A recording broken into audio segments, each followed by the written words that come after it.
नमस्कार, मी अक्षय. एडियन बातमीपत्रात तुम्हा सर्वांचं मनपूर्वक स्वागत करतोय. आज दिवसभरात घडलेल्या संपूर्ण घटनांचा आढावा आपल्याला घ्यायचा आहे, परंतु त्या अगोदर नजर टाकूया आज दिवसभरात घडलेल्या काही महत्त्वाच्या आणि ठळक घडामोडींवरती. शहरात छावा संघटनेने शेतकऱ्यांच्या प्रश्नाला घेऊन काढलाय मोर्चा. 8 दिवसात मागण्या पूर्ण न झाल्यास मुख्यमंत्र्यांच्या बंगल्याला घेराव घालू, आंदोलकांनी दिला इशारा. तर सुप्रिया सुळे यांनी देखील मला सांगावं की त्यांच्या शेतीत 110 कोटी रुपयांची वांगी आली तरी कशी, ही सुपारी वाजवली कशी हे आम्हालाही कळू द्या, मनसे प्रवक्ते नेते प्रकाश महाजन यांचा सवाल. आता बघूया सविस्तर बातम्या. सुप्रिया सुळे यांच्या शेतीत आलेल्या 110 कोटी रुपयांच्या वांग्याचं भरीत आम्हाला खायला मिळेल का, मग ही सुपारी नेमकं वाजवली कशी हे आम्हालाही कळू द्या, असा सवाल मनसे नेते प्रकाश महाजन यांनी उपस्थित केलाय. रोहित पवारनं हा आरोप केला असेल, तो कोण सुपारीबाज आहे महाराष्ट्राचा हे त्यांनी आपल्याच घरातल्या वरिष्ठ माणसाला विचारलं तर लक्षात येईल. रोहित पवारचा असा कुठला व्यवसाय आहे की ज्या व्यवसायातून त्यांनी कन्नड सहकारी साखर कारखाना कसा घेतला, ती सुपारी कशी वाजवली आहे आम्हाला रोहित पवारनं सांगावं. रोहित पवारनं हे सांगावं की त्याच्या आत्तेनं, म्हणजे आत्या त्यांच्या सन्माननीय लोकसभेच्या सदस्य सुप्रियाताई सुळे यांच्या शेतात 110 कोटीची वांगी कशी आली. मी बऱ्याच वेळा बारामतीला जातो आणि माझ्या मित्राला विचारतो, ती 110 कोटी वांग्याचं भरीत खायला मिळेल का, पण ते अजून कधी मिळालं नाही आम्हाला. मग ही सुपारी कशी वाजवली एकदा आम्हाला कळू द्या ना, सुपारी कशी वाजवली. आता महाराष्ट्राच्या जनतेला सांगा नाही की कुठला व्यवसाय तुम्ही केला आणि असे कारखाने ताब्यात घेतले. मी तर नेहमी म्हणत असतो की गरिबाच्या घरात एखादं मूल जन्मलं तर आपण सटवाई पुसतो, पवाराच्या घरात एखादं मूल जन्मलं की ते महाराष्ट्रातला एखादा कारखाना पुसतात आणि ते बरोबर कारखाना त्या पोराला मिळतो. तर शहरात छावा संघटनेच्या वतीने शेतकऱ्यांच्या विविध प्रश्नांना घेऊन अर्धनग्न होत विभागीय आयुक्त कार्यालयावरती मोर्चा काढला. जर 8 दिवसात मागण्या पूर्ण नाही झाल्या तर मुख्यमंत्र्यांच्या बंगल्याला घेराव घालू, असा इशारा आंदोलकांनी यावेळी दिलाय. मंगळवारी शहरातील क्रांती चौक ते विभागीय आयुक्त कार्यालयापर्यंत छावा संघटनेच्या वतीने मोर्चा काढण्यात आला होता. या मोर्चामध्ये आंदोलकांनी चक्क अर्धनग्न होत शहरातील मुख्य भाग असलेल्या क्रांती चौक, गुलमंडी ते विभागीय कार्यालयापर्यंत मोर्चा काढला होता. येत्या 8 दिवसात मागण्या पूर्ण न झाल्यास राज्याचे मुख्यमंत्री एकनाथ शिंदे यांच्या बंगल्याला घेराव घालू, असा इशारा आंदोलकांनी यावेळी दिलाय. याच आंदोलकांशी बातचीत केली आमचे प्रतिनिधी देव राजळे यांनी. आज अखिल भारतीय छावा संघटनेच्या वतीने शेतकऱ्यांना सरसकट 5 लाखापर्यंत कर्जमाफी झाली पाहिजे. कारण की जो सरकार इलेक्शनच्या पिरियडमध्ये 2 लाखाची 3 लाखाची कर्जमाफी करतं, ती कर्जमाफी आम्हाला मान्य नाही. सरसकट जर कर्जमाफी केली तर शेतकरी हा कुठेतरी सुजलाम सुफलाम होईल. कारण याच्यामध्ये फक्त शेतकऱ्याचं क्रॉप लोन हे माफ होतं, एमटी लोन तसंच राहतं. त्यासाठी सरकारने लवकरात लवकर 5 लाखापर्यंत कर्जमाफीची घोषणा करावी व सरसकट शेतकऱ्यांना पीक विमा देण्यात यावा. कारण की चोलामंडलम फायनान्स कंपनी आपल्या संभाजीनगरला दिलेली ती कंपनी खूपच बोगस आहे. ती फक्त एक वर्ष तुरीला विमा देतो तर कपाशीला राहतो. त्यासाठी सरसकट शेतकऱ्यांना पीक विमा भेटला पाहिजे. अन्यथा जर सरसकट पीक विमा भेटला नाही तर येणाऱ्या 8 दिवसामध्ये आम्ही मुख्यमंत्र्यांच्या वर्षा शासकीय निवासस्थानी धडक मारल्याशिवाय राहणार नाही व त्यांना जाब विचारल्याशिवाय राहणार नाही. विशाळगड आणि गजापूर येथील घटनेबद्दल शोधन समितीची निरीक्षणे करण्यात आली असून याबाबत पत्रकार परिषदेत माहिती देण्यात आली आहे. यावेळी साथी सुभाष लोमटे, डॉक्टर इक्बाल मिन्ने, ॲडव्होकेट अभय टाकसाळ, मेराज सिद्दीकी आदींची उपस्थिती होती. मुख्यतः एक बैठक विशाळगड आणि गजापूरला जी घटना घडली, जो हल्ला ज्याला आम्ही आतंकवादी हल्ला म्हणतो, असा हा हल्ला झाला. त्यानंतर भारत जोडोच्या वतीनं औरंगाबादला या ठिकाणी एक बैठक झाली आणि त्या बैठकीमध्ये आपण विभागीय आयुक्त कार्यालयासमोर निदर्शनं करावी असा निर्णय झाला आणि त्याच वेळेस गजापूर आणि विशाळगडला जाऊन त्याचं सत्यशोधन करावं असा देखील निर्णय त्यावेळेस झालेला होता. त्याप्रमाणे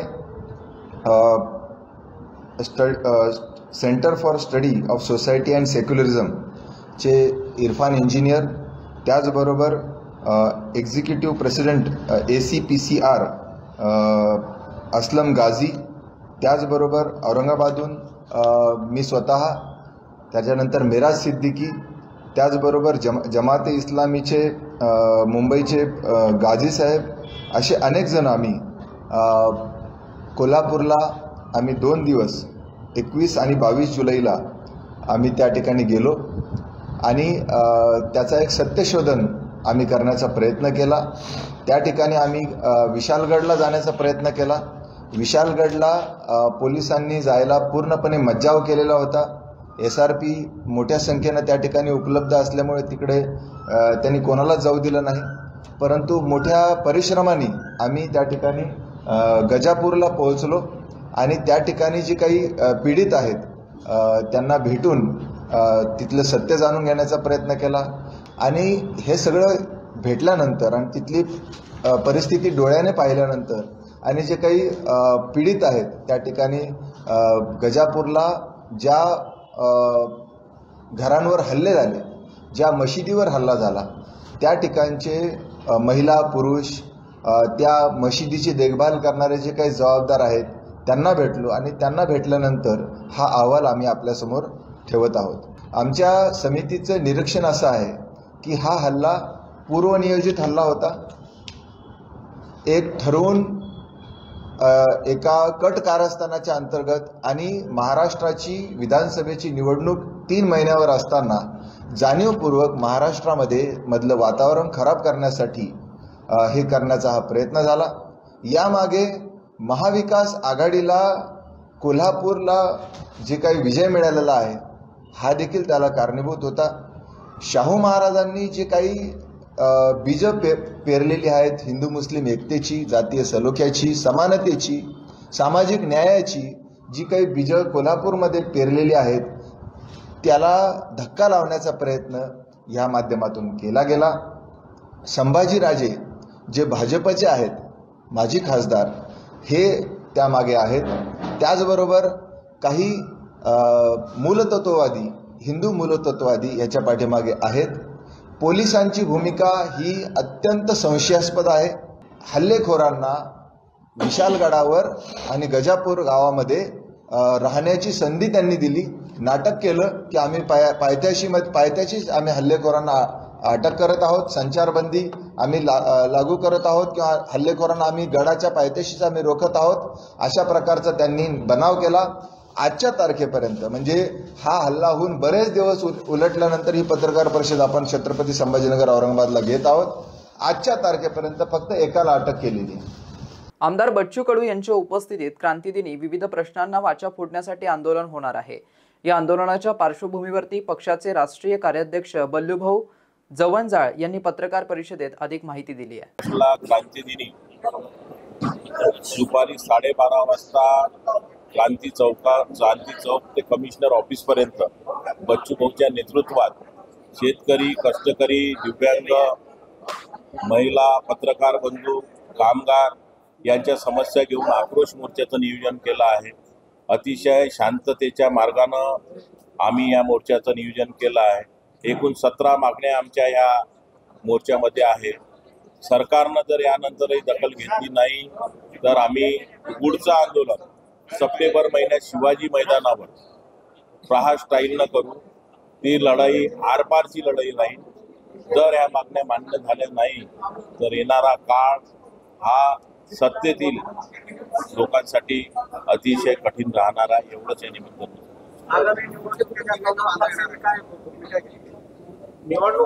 आपण जर पाहिलं तर मला वाटतं तुम्ही प्रहारबद्दल पूर्ण माहिती घेतली नाही. प्रहार हा कार्यकर्त्याचा पक्ष आहे आणि मागील 20 वर्षापासून सन्माननीय बच्चूभाऊ कडू या विधानसभात प्रतिनिधित्व करतात. परंतु आमदार असताना सुद्धा बच्चूभाऊंनी शेतकऱ्यासाठी, शेतमजुरासाठी, दिव्यांगांसाठी अनेक आंदोलनं केली. सत्तेत असताना सुद्धा सरकार विरुद्ध बोलाची कोणाची ताकद असेल तर ती बच्चूभाऊची आहे. म्हणून आपलं जे म्हणणं आहे त्या निवडणुकीच्या तोंडावर आपण हे का आंदोलन करता हे फार चुकीचं आहे. आम्ही 20 ते 25 जागे विधानसभा निवडणूक लढणार. सोबळा मराठवाड्यात आम्ही 4 ते 5 जागी लढणार. तिसरी आघाडीची पण चर्चा आहे शहरामध्ये का तुम्ही तिसरी आघाडीमध्ये सामील होणार आहे? नाही, त्यावर निर्णय आमचे पक्षाचे संस्थापक अध्यक्ष बच्चूभाऊ कडू घेणार आहे. हा प्रश्न त्यांना विचारला तर अजून मोर्चामध्ये किती लोक येणार, कुठून मोर्चा निघणार? मोर्चामध्ये अंदाजे 2 लाख लोक येणार आहे. क्रांती चौक ते कमिशनर ऑफिस पर्यंत हा मोर्चा राहणार आहे. अतिशय शिस्तबद्ध आणि शांततेने आम्ही हा मोर्चा करणार आहोत. परंतु या मोर्चाची दखल जर सरकारनं घेतली नाही तर येत्या सप्टेंबर महिन्यात आम्ही मुंबईत शिवाजी पार्कवर एक मोठा मोर्चा काढून अतिशय तीव्र पद्धतीनं आम्ही पुढे जाणार. दिव्यांग बांधव आपापल्या पद्धतीनं इथं येणार आहे, परंतु इथं आल्यानंतर त्याची गैरव्यवस्था होऊ नये म्हणून आमच्या कार्यकर्त्यांनी ठिकठिकाणी मंगल कार्यालय लॉन बुक केले आहेत. तिथं त्यांची जेवणाची व्यवस्था त्यांनी केली आहे. सर्व प्रकारची त्यांची व्यवस्था त्यांनी केली आहे. शहरवासियांना एक सुवर्ण संधी. तुम्ही एखादा व्यवसाय करताय का? मग एडीएनवर जाहिरात करा आणि मिळवा व्यवसायात मोठा फायदा. तर वाट कसली पाहताय? आत्ताच खाली दिसत असलेल्या नंबरवर संपर्क साधा. इथे वेळ झाली आहे एका छोट्याशा ब्रेकची. कुठे जाऊ नका, पाहत रहा एडीएन न्यूज.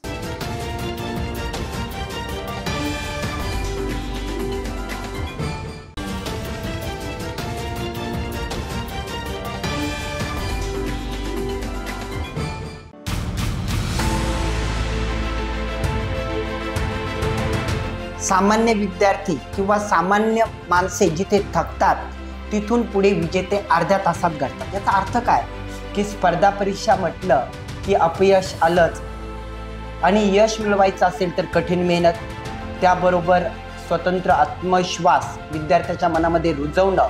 अडचणी हा एक आपल्या जीवन जगण्याचा मार्ग असतो. मी अडचणी कधी मानतच नाही. अडचणी हा आम्हाला शिकवण्यासाठीच असतात.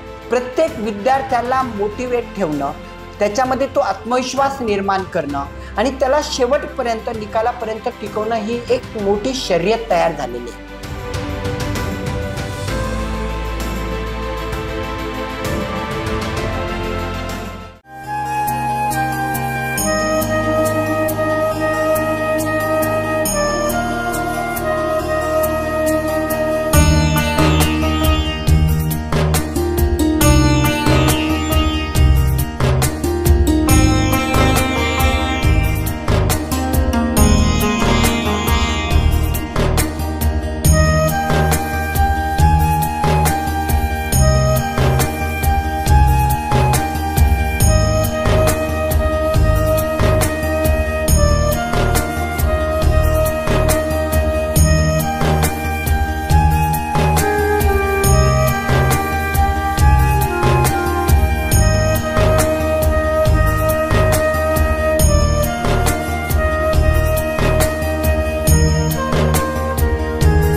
चिंगीच्या भातुकलीसारखाच आपणही आनंदानं आपला संसार उभारतो, कष्टानं एक एक वस्तू जमवतो. पण अचानक नियती डाव सांगते आणि अवघा संसार उधळून लावते. भूकंप, पूर, चक्रीवादळ, गारपीट, वीज कोसळणे अशी अनेक संकट महाराष्ट्रावर आली. त्यात अनेकांचे संसार उद्ध्वस्त झाले. अशा संकटामध्ये गरज असते ती आपुलकीची आणि भक्कम आधाराची, अश्रू पुसून पुन्हा आनंद फुलवण्याची. शासनानं हेच कर्तव्य पार पाडले. आपत्तीग्रस्तांना आर्थिक सहाय्य, सुरक्षित निवारा दिला. त्यांच्या आरोग्याची, मुलांच्या शिक्षणाची काळजी घेऊन त्यांच्या जीवनात आनंद फुलवला. मदतीतून नवजीवन, आनंदाचे पुनर्वसन. आपत्ती व्यवस्थापन, मदत व पुनर्वसन विभाग, महाराष्ट्र शासन. अनेकांच्या मनात स्वप्न असते की देशाची सेवा करायची, परंतु काही लोकच योग्य प्रशिक्षण घेऊन ते वास्तवात पूर्ण करतात. वास्तविक सैनिक बनणे सोपं काम नाही, कारण प्रशिक्षणाच्या मैदानापासून ते युद्धाच्या रणांगणापर्यंत प्रत्येक क्षण संघर्षमय असतो. फक्त जो जो इमानदार, समजूतदार असेल आणि ज्याची इच्छाशक्ती प्रबळ असेल असाच व्यक्ती या क्षेत्रात टिकू शकतो. प्रत्येक वर्षी अनेक परीक्षार्थ्यांना यश प्राप्त होते, ते फक्त आणि फक्त गरुड झेप अकॅडमी. पंख आम्ही देतो, उंच भरारी तुम्ही घ्या.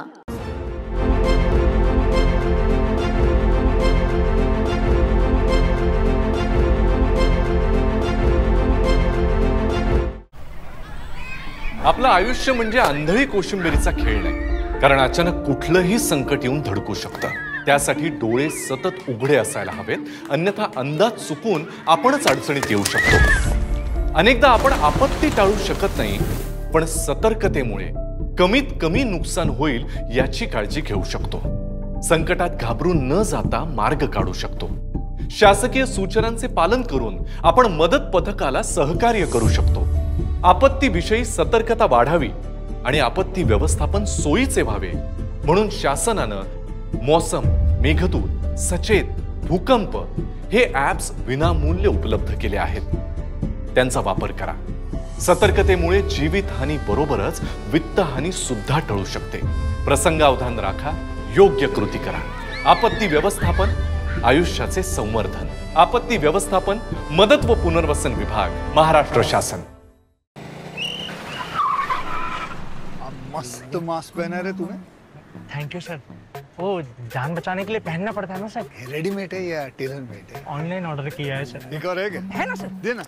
बहुत मस्त लगे आपको. ये ना सर.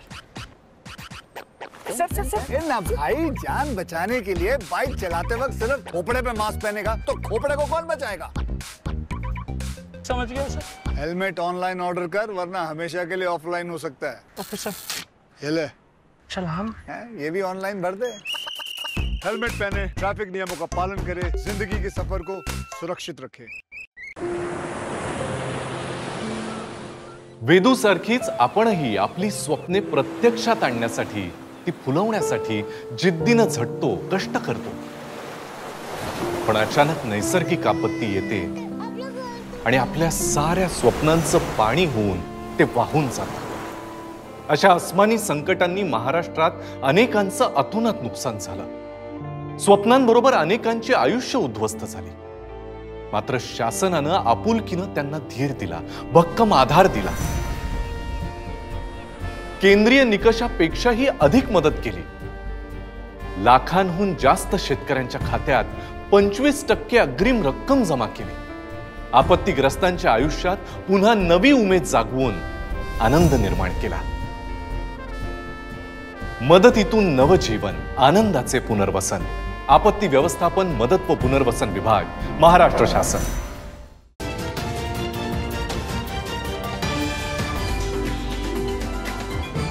ब्रेकनंतर पुन्हा एकदा स्वागत आहे मित्रांनो. वाया गेलेलं पोर स्वतः खेळण्या बागडण्याच्या वयापासूनच हजारो परिवारांचं भविष्य उज्ज्वल करणारं कसं रमलंय. आजच्या युगात लाखो तरुणांचा आदर्श स्थानी ते कसे पोहोचलेत, या सर्व गोष्टींचा उलगडा आज आपण करणार आहोत. आज आपल्या या माय मराठी सदरामध्ये डॉक्टर सुरेश सोनावणे यांच्यासोबत आपली प्रतिनिधी ऐश्वर्या पवार हिने संवाद साधलाय. पाहुयात ही विशेष पेशकश.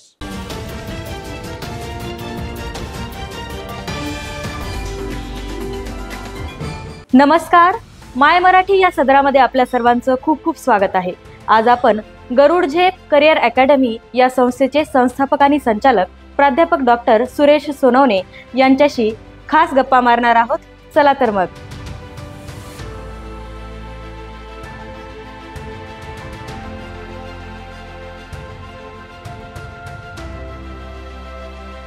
नमस्कार सर. नमस्कार. नमस्कार. नमस्कार. तर सर्वप्रथम तुम्ही मला सांगा, गरुड झेप या संस्थेची नक्की म्हणजे निर्मिती कशी झाली, सुरुवात कशी झाली? ज्यावेळेस गरुड झेप ही संकल्पना माझ्या डोक्यात खेळत होती की आज स्पर्धा परीक्षा आणि तरुण वर्ग प्रत्येकाला एक स्वप्न असतं की मला सरकारी नोकरी मिळाली पाहिजे, मी स्वतःच्या पायावरती उभं राहिलो पाहिजे. प्रत्येक कुटुंबातील आई वडील आपल्या मुलाबद्दल एक स्वप्न बाळगून असतात की मुलाने काहीतरी केलं पाहिजे, त्याचं नाव कमावलं पाहिजे. आपली समाजामधली प्रतिमा उंचावण्यासाठी प्रत्येक आई वडील सज्ज असतात, त्याप्रमाणे मुलंही सज्ज असतात. ज्यावेळेस गरुड झेप अकॅडमीची आम्ही स्थापना केली त्यावेळेसचा इतिहास म्हणजे असा आहे की स्पर्धा परीक्षा म्हटलं की अपयश आलंच आणि यश मिळवायचं असेल तर कठीण मेहनत, त्याबरोबर स्वतंत्र आत्मविश्वास विद्यार्थ्याच्या मनामध्ये रुजवणं आणि त्याला स्पर्धा परीक्षेमध्ये जागृत करणं हे आमचं आद्य कर्तव्य होतं. तिथून आम्ही सुरुवात केली. सुरुवातीला 4 ते 5 मुलांपासून सुरुवात झालेली अकॅडमी, पण 5 मुलावरती भर देणं, त्यातून 100% निकाल काढणं हे वैशिष्ट्य आम्ही डोळ्यासमोर आजही ठेवलेलं आहे. त्या काळापासून तर आजपर्यंत जेव्हा 6000 विद्यार्थी या अकॅडमीच्या माध्यमातून घडले तेव्हा 6000 कुटुंब बनली. या प्रत्येकामागे प्रत्येक शिक्षकाची मेहनत, प्रत्येकाने झुकून दिलेलं कार्य आणि गरुड झेप अकॅडमीमध्ये चालणारे वर्ग यामध्ये वैशिष्ट्य आहे की आम्ही ठामपणे या ठिकाणी मुलांवरती विश्वास दाखवतो. त्या विश्वासाला पात्र ठरणारे विद्यार्थी, टिकून राहणारे विद्यार्थी आणि यांच्या निकालावरती सर्वतोपरी प्रयत्न करणं हे आमचं कार्य आहे. म्हणूनच कदाचित 4 मुलांपासून सुरू झालेली अकॅडमी आज या लेवलपर्यंत आम्ही त्या ठिकाणी आणली. यामध्ये सर्व पालकवर्ग आणि विद्यार्थी यांचं मोलाचं योगदान आहे असं मी मानतो. या संस्थेची जेव्हा सुरुवात करत होतात तेव्हा बऱ्याचशा अडचणी आल्या असतील किंवा अजूनही कशा प्रकारच्या अडचणी तुम्हाला येतात? खरं तर अडचणी तेव्हा आल्या त्यापेक्षा जास्तीच्या आताही येत आहेत. अडचणी हा एक आपल्या जीवन जगण्याचा मार्ग असतो. जीवनात जर सरळ सर्व रस्ताच मिळत असेल तर त्या जीवनाला अर्थ नाही. मी अडचणी कधी मानतच नाही. अडचणी हा आम्हाला शिकवण्यासाठीच असतात. प्रत्येक पावलावरती त्या ठिकाणी आपल्याला त्या ठिकाणी आपण त्या ठिकाणी ठाम असलं गरजेचं आहे. आपण सत्याच्या मार्गावरती चालणं गरजेचं आहे. आणि हे आमचं ब्रीद वाक्य आहे की विद्यार्थी हा आमच्यासाठी एक देव आहे, कारण त्याला आम्ही घडवत असताना आमच्या प्रत्येक कसोटीवरती त्या ठिकाणी तो उतरला पाहिजे. त्याचं त्या ठिकाणी शिक्षण चांगल्या दर्जाचं झालं पाहिजे. या पद्धतीने आम्ही जातो. मग त्यामध्ये अडचणी अशा पद्धतीने येतात की आजची समाज व्यवस्था, आज समाजामध्ये बाजूच्या घरातील विद्यार्थी लागत असेल तर शेजारच्याला वाटत नाही की तो लागला पाहिजे. कारण असं आहे की प्रत्येक जण स्वार्थीवरती त्या ठिकाणी बाळगून त्या ठिकाणी तयार झालेला आहे. प्रत्येक विद्यार्थ्याला मोटिवेट ठेवणं, त्याच्यामध्ये तो आत्मविश्वास निर्माण करणं आणि त्याला शेवटपर्यंत निकालापर्यंत टिकवणं ही एक मोठी शर्यत तयार झालेली आहे. आम्ही त्यामध्ये प्रत्येक विद्यार्थ्याचा आत्मविश्वास वाढवतो, त्याला स्वतःचे त्या ठिकाणी कौशल्य त्या ठिकाणी निर्माण करण्यासाठी प्रेरित करतो आणि त्यातून त्या ठिकाणी निकाल येतो. अडचणी काय आहेत? आजची मोठी अडचण आहे विद्यार्थ्याला लागलेले व्यसन, ज्यामध्ये वेगवेगळ्या पद्धतीच्या 18 वर्षापर्यंत काही व्यसन मुलांना लागतात. त्यांचा त्या ठिकाणी समाजामधला असलेला मित्रपणा, सर्वच मित्र चांगले असतात असं नाही, सर्वच वाईट असतात असं नाही. चांगल्या मित्रातून शिकण्यासारखं असतं, वाईट मित्रांना सोडावं लागतं. हे विद्यार्थ्यांना समजवणं तितकं जोखमीचं झालेलं आहे. त्यानंतर मोबाईल, या मोबाईलच्या दुनियेमध्ये विद्यार्थी चांगल्यापेक्षा विपरीत जास्त शिकतात. त्यातून त्याला वाचवणं, मग मोबाईल बंद करून आजच्या तरुणांना वयाच्या 18 वर्षी मोबाईलपासून दूर ठेवणं ही सुद्धा एक शर्यत आहे, ती सुद्धा एक अडचण आहे. त्यावरती मात करणं आणि अशा भरपूर अडचणी असतात की प्रत्येक निकालामागे त्या ठिकाणी विद्यार्थ्याची मेहनत त्या ठिकाणी असते, पण निकाल जाण्यामागे त्या ठिकाणी समाजही असतो. त्या समाजापासून त्याला त्या ठिकाणी दूर ठेवून स्वतःचं हित कशात आहे, आपल्या आईवडिलाचे स्वप्न काय हे दाखवणं तितकंच जोखमीचं काम त्या ठिकाणी घडत चाललेलं आहे. त्यातून आम्ही मार्ग काढतो आणि विविध मोटिवेशनल सेमिनार असतील, विविध व्याख्यान असतील, माझे स्वतःचे व्याख्यान असतील, यातून समाज परिवर्तन करणं हे आमचं आद्य कर्तव्य, आम्ही ते करत चाललेलो आहोत. सोनखेडा या छोट्याशा खेडेगावातून तुम्ही आलात तर आणि छोट्याशा खेडेगावातून येऊन इतकं मोठं तुमचं स्वतःचं विश्व निर्माण केलं, गरुड झेप अकॅडमी निर्माण केली. 4 ठिकाणी गरुड झेपचे सध्या म्हणजे संस्था तुमच्या ब्रँचेस आहेत. तर यासाठी तुमचं इन्स्पिरेशन काय होतं? खरं तर मी एवढं मोठं अस्तित्व निर्माण केलं वगैरे हे मानतच नाही. हे सर्व काही समाजाचं आहे आणि समाजासाठी आपलं काही देणं लागतं, त्या दृष्टीने मी काम करत आलेलं आहे. मला आठवतं त्या गावात माझा जन्म झाल्यानंतर छोट्याशा 200-300 लोकसंख्येचं छोटंसं गाव, त्यात शिक्षणाच्या अडचणी, प्रत्येक वळणावरती शिक्षणामध्ये येणाऱ्या अडचणी त्या ठिकाणी मी भोगलेल्या आहेत. त्या आजच्या समाजाला त्या ठिकाणी भेडसावू नये किंवा त्या बघू नये, त्यासाठी आम्ही काम करत आलेलो आहोत. ज्या वेळेस शिक्षणाचा प्रश्न येतो तेव्हा सर्वस्वी शिक्षणामध्ये येणाऱ्या अडचणीवरती सर्वोत्तम पर्याय काढला गेला पाहिजे.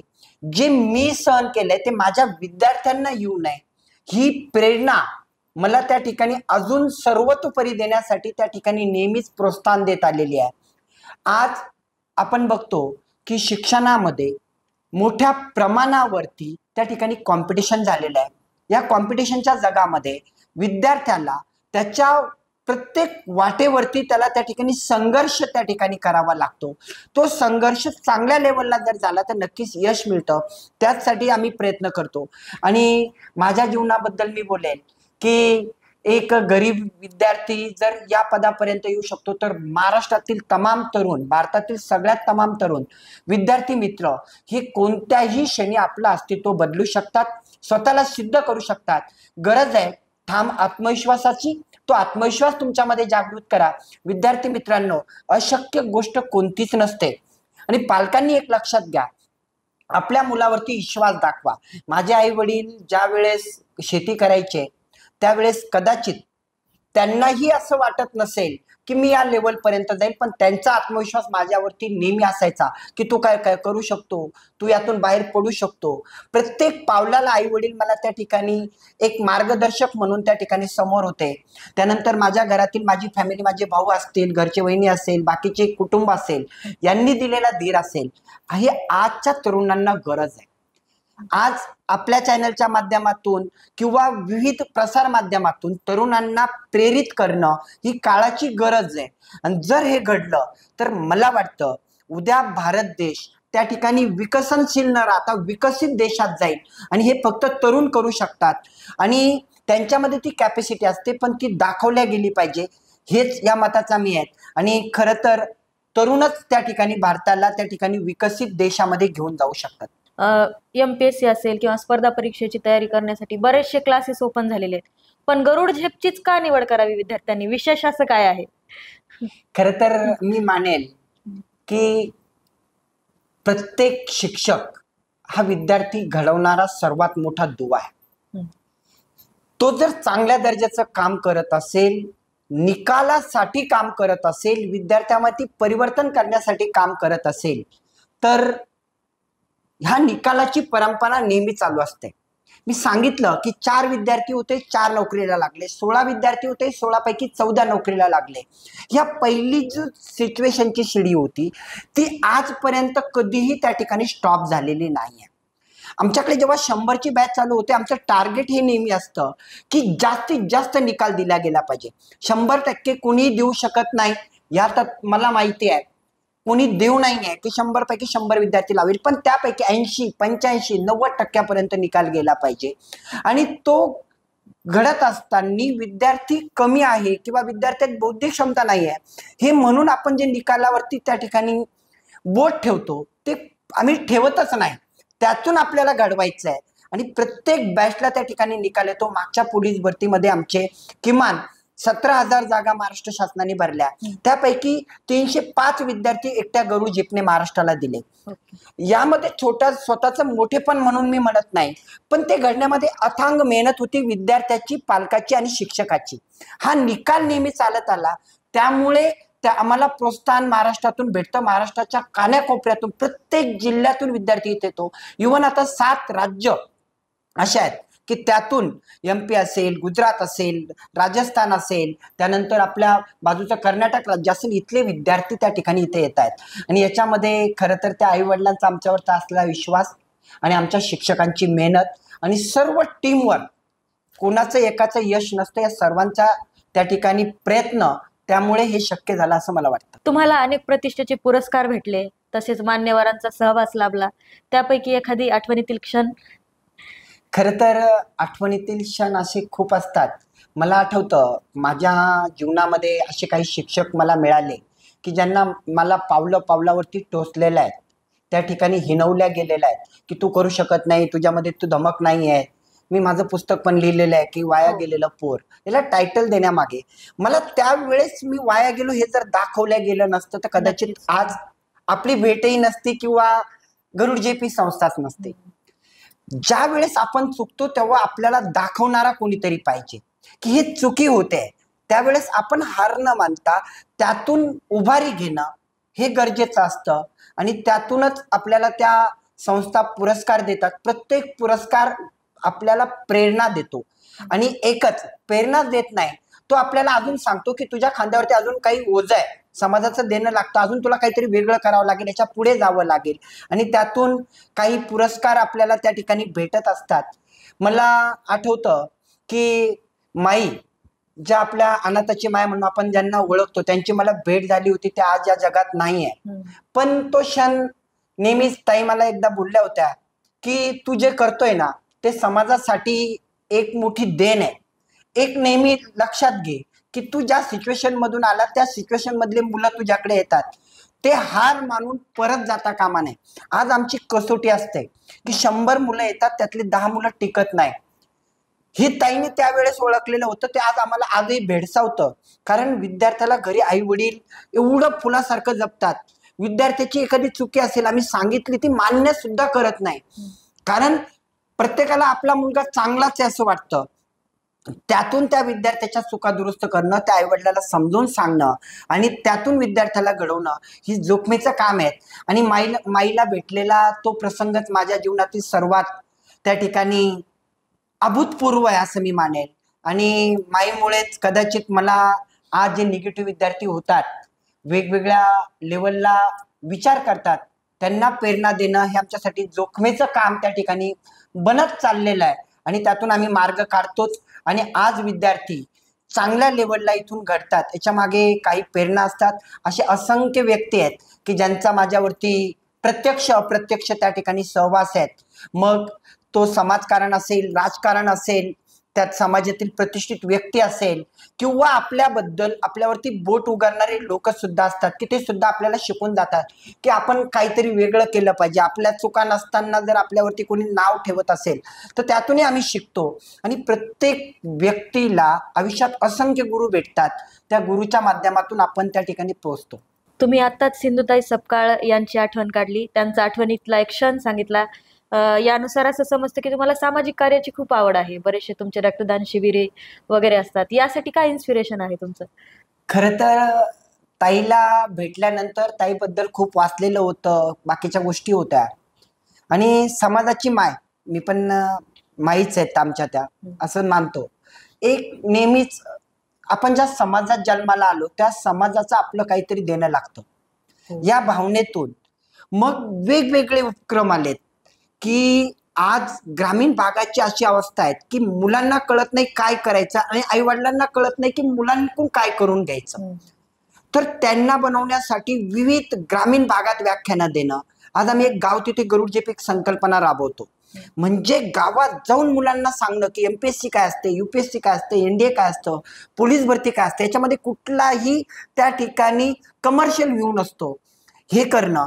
आणि मी समाजाबद्दल एकच सांगेल की समाजातले माझे जेवढेही कार्य आहेत की समाजात प्रतिष्ठा हजारो लोकांमध्ये 9,000पेक्षा जास्त, 10,000पैकी जर आपण लोकसंख्या काढली तर 4-5 लोक सोडतात, एवढे लोक आपल्याला मानतात. तर आपण समाजासाठी काहीतरी देतो, त्यामुळे मानलं जातं.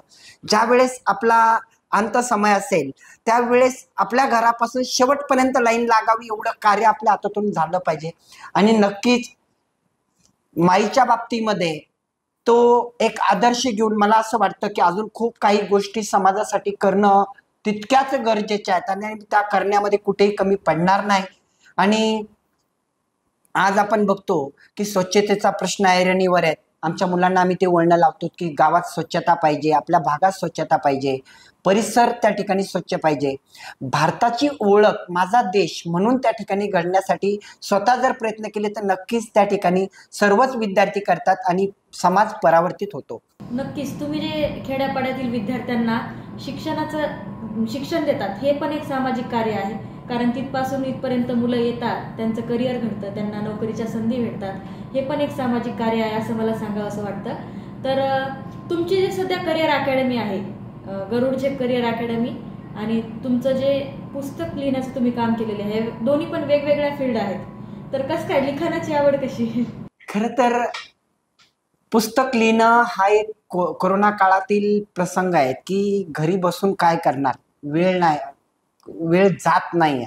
त्यावेळेस मी माझं स्वतःच्या जीवनात घडलेले आत्मकथाच त्या ठिकाणी मांडली की कदाचित एखाद्या तरुणाला त्याच्या जीवनात येणारा संघर्ष, येणारं यश अपयश पचवण्याची त्या ठिकाणी शक्ती प्राप्त झाली पाहिजे. मी जे भोगलं ते समाजातील विद्यार्थ्यांनी भोगू नये त्यासाठी लिहिलेलं ते पुस्तक आहे. आणि त्या पुस्तकाच्या रूपाने आज सांगायला आनंद होतो की माझ्याकडे अशा अशा कल्पना येतात, अशाचे मेसेज SMS कॉल येतात की किमान 60 लोकांच्या आत्महत्या मुलांच्या त्या पुस्तकाला वाचून त्या ठिकाणी थांबल्या. ही आमच्यासाठी जोमेची बाजू आहे. आणि मला अभिमान या गोष्टीचा आहे की मुलांनी खरंच जर स्वतःला कुठेतरी संपलं असं वाटत असेल की आयुष्यात आता काही राहिलं नाही, तर एकदा नक्कीच वाया गेलेलं पुस्तक वाचा. त्यातून तुम्हाला कळेल की हार जीवनात कधीच नसते, कुठेही अपयश त्या ठिकाणी तुम्हाला संपवण्यासाठी नसतं. त्यातून उभे होऊन आपण काहीतरी करू शकतो ही धमक आपल्यामध्ये येते. आणि ते पुस्तकाच्या रूपाने लिहिले. अजूनही 2-3 पुस्तकांचं काम माझं चालू आहे जे समाज परिवर्तनशील ठरतील आणि त्यातून बऱ्याचशा गोष्टी शिकायला विद्यार्थ्यांना भेटेल. आणि या पुस्तकाच्या माध्यमातून आज महाराष्ट्राच्या कान्याकोपऱ्यातील विद्यार्थी तरुण वर्ग जो व्यसनाधीन आहे तो आता बाहेर निघतोय. काही त्या ठिकाणी स्वतः मेंटली डिप्रेशनमध्ये आहेत ते विद्यार्थी बाहेर निघत आहेत. याचा आम्हाला सार्थ अभिमान आहे. म्हणजे जर पुस्तक वाचलं समजा तर असं लक्षात येतं की वाया गेलेलं पोर पण समोर येऊ शकतं, पण त्यासाठी योग्य मार्गदर्शन पाहिजे. त्यामुळे तुम्ही गरुड झेप अकॅडमीमध्ये ऍडमिशन घ्या. स्पर्धा परीक्षा असतील, पोलीस भरती किंवा सैनिक कोणतीही भरती असेल त्यासाठी. तसेच आता आजकालचे तरुण पिढी तुम्ही पाहत असाल शिक्षणापेक्षा दुसरीकडे जास्त भर असतो, व्यसनाधीनता असेल किंवा अजून काही गोष्टी. तर ह्या नवीन पिढीसाठी तुम्ही काय संदेश द्याल? खरं तर खूप छान प्रश्न आपण विचारला. आपल्या चॅनलच्या माध्यमातून असंख्य श्रोत्यांना किंवा पालक वर्ग असेल, विद्यार्थी असेल, तरुण वर्ग सर्वच यांना मी एकच संदेश देऊ इच्छितो. आपल्या जीवनाची सुरुवातच यासाठी होते की आपण आलोय या पृथ्वीतलावर तर काहीतरी करून दाखवलं पाहिजे. आपण या गोष्टीसाठी आलेलोच नाही आहेत की कुठेतरी व्यसनाधीन होऊन आपण कुठेतरी व्यर्थ वाया गेलो पाहिजे किंवा आपण स्वतःच आयुष्य उद्ध्वस्त करायला त्या ठिकाणी बसलेलो आहोत. कमीत कमी कशा पद्धतीने वेळ या व्यसनापासून दूर राहून स्वतःला बाजूला ठेवण्याचा प्रयत्न करा. एक दिवस तुम्ही त्यातून लगेच बाहेर पडाल. मोबाईल आहे, कमी वेळात चांगल्या कामासाठी वापर केला तर तो चांगलाच आहे, पण त्याचा वापर 24 तास त्या ठिकाणी करत असाल तर तो विपरीत आहे. आज अशा गोष्टींची विद्यार्थ्यांना गरज आहे ज्यातून विद्यार्थ्याला शिकवण्यासाठी कुठल्याच शिक्षणाची किंवा अकॅडमीची गरज आहे असं मी मानतच नाही. फक्त विद्यार्थ्यांना संस्कार चांगले दिले, शिक्षणाचं महत्त्व सांगितलं आणि त्याला पटवून दिलं की हे का करायचंय, त्यातूनच निकाल येतो आणि आम्ही तेच करतोय. त्यातून निकाल आमचा 90%, 80%, 75%, 65%च्या पुढचे निकाल निघतो. विद्यार्थ्याला फक्त महत्त्व पटवून देणं आणि त्याच्या त्या कन्सेप्ट क्लिअर करणं हीच गरज आहे.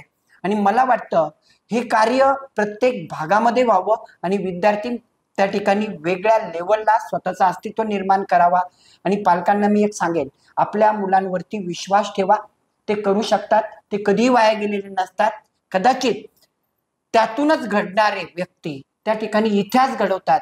आणि एक चांगलं वाक्य आहे ते मी तुम्हाला आज सांगू इच्छितो की सामान्य विद्यार्थी किंवा सामान्य माणसे जिथे थकतात तिथून पुढे विजेते अर्ध्या तासात घडतात. याचा अर्थ काय की आपण विजयाच्या जवळ असतो आणि आपण थांबू नका. विद्यार्थी मित्रांनो, यश तुमच्या वाट पाहत आहे आणि तुमच्या काही अंतरावरती यश असतं तेव्हाच आपण थांबतो. हे न थांबणं म्हणजेच विजय प्राप्त होणं. आतापर्यंत तुम्हाला अनेक प्रतिष्ठेचे पुरस्कार भेटले, पण त्यापैकी असा कोणता पुरस्कार होता की ज्यामुळे तुम्हाला प्रेरणा मिळाली? खरं तर असंख्य पुरस्कार भेटतात. प्रत्येक पुरस्कार प्रेरणा देणाराच असतो. प्रत्येक पुरस्कार देणारी व्यक्ती ती त्या लेवलची असते, तेव्हाच ती पुरस्कार द्यायला आपल्या समोर आपल्या हातात पुरस्कार देणारी त्यांना तिथं बोलवल्या गेलेलं असतं किंवा त्या व्यक्तीच्या माध्यमातून पुरस्कार दिला जातो. प्रत्येक पुरस्कार हा तेवढ्याच किमतीचा आहे, तेवढाच त्या ठिकाणी मानाचा सन्मानाचा आहे. मला कोणत्याही पुरस्कारात भेदभाव करायचा नाही. पण माझ्यासाठी तर मी म्हणेल की एक गरीब विद्यार्थी जिथं त्याच्या घरची परिस्थितीच नव्हती किंवा त्या कुटुंबात काहीच राहिलेलं नव्हतं आणि तो विद्यार्थी जेव्हा लागतो त्याचे आई वडील एक साधा पेढा घेऊन माझ्याकडे येतात ना आणि त्यांच्या डोळ्यात असणारे अश्रूच हा सगळ्यात मोठा पुरस्कार असतो आणि हा पुरस्कार मला दिवसातून किती वेळेस दररोज भेटतोय, ते पुरस्कारच आमच्यासाठी खूप मोठे आहेत. बाकी पुरस्कारांनी आपण बघाल की माझे जेवढे ऑफिसेस असतील ते सर्व रॅक्स त्या ठिकाणी भरलेत, ते आमच्यासाठी अभिमानाची गोष्ट आहे. पण सर्वात मोठा पुरस्कार लागलेल्या विद्यार्थ्याच्या आई वडिलाच्या डोळ्यातील आनंद अश्रू हा सगळ्यात मोठा पुरस्कार आम्ही मानतो. सगळ्यात मोठा आनंद आहे असं म्हणता येईल तुम्हाला आठवणीतील. ओके, तर आज आपल्या सोबत आहेत गरुड झेप अकॅडमीचे संस्थापक संचालक प्राध्यापक डॉक्टर सुरेश सोनवणे. तर त्यांच्याशी आपण आज संवाद साधलेला आहे. याबरोबरच आपण थांबूयात. धन्यवाद. धन्यवाद. शेवटी पुन्हा एकदा नजर टाकूया आज दिवसभरात घडलेल्या काही महत्त्वाच्या आणि ठळक घडामोडींवरती. शहरात छावा संघटनेने शेतकऱ्यांच्या प्रश्नाला घेऊन काढलाय मोर्चा. 8 दिवसात मागण्या पूर्ण न झाल्यास मुख्यमंत्र्यांच्या बंगल्याला घेराव घालू, आंदोलकांनी दिला इशारा. तर सुप्रिया सुळे यांनी देखील मला सांगावं की त्यांच्या शेतीत 110 कोटी रुपयांची वांगी आली तरी कशी, ही सुपारी वाजवली कशी हे आम्हालाही कळू द्या, मनसे प्रवक्ते नेते प्रकाश महाजन यांचा सवाल. आणि याबरोबरच हे बातमीपत्र इथेच संपलं. पुन्हा भेटूया पुढील बातमीपत्रात. तोपर्यंत पाहत रहा आपल्या हक्काचं बातमीपत्र ADN न्यूज.